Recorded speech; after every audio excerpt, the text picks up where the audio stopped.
सोलापूर तालुक्यातील बोरामणी गावामध्ये आई आणि तिच्या 2 मुलांची तलवारीनं सपासप वार करून हत्या करण्यात आल्याची घटना आज दुपारी उघडकीस आली आहे। घटनास्थळी पोलीस तसेच गावकरी मोठ्या संख्येने जमले आहेत। पोलिसांनी हा परिसर बॅरिकेडनं बंद केला आहे। घटनास्थळी खडसे तज्ञ तसेच इतर पथक आणि रुग्णवाहिका पोहोचली आहे।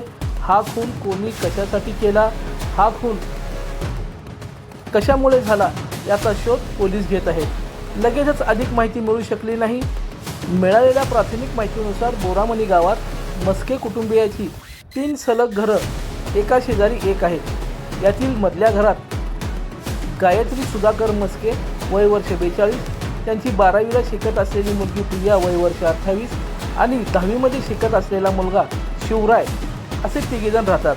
हे काल रात्री घरामध्ये गच्चीवर झोपले असता रात्री 12 वाजण्याच्या सुमारास अज्ञात इसमानं घराच्या गच्चीवरून प्रवेश करून तिघांवर तलवारीनं अचानक हल्ला केला असं सांगण्यात आलं।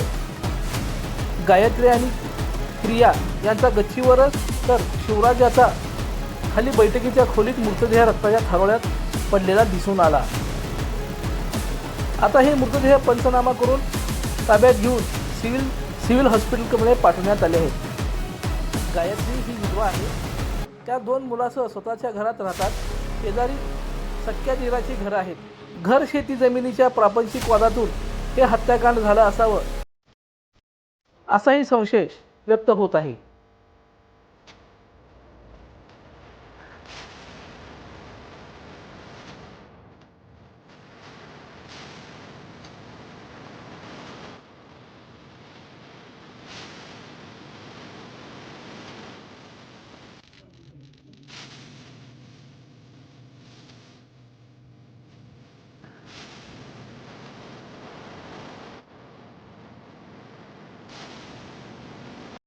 चॅनलला लाईक करा, कमेंट करा आणि सबस्क्राईब करायला विसरू नका।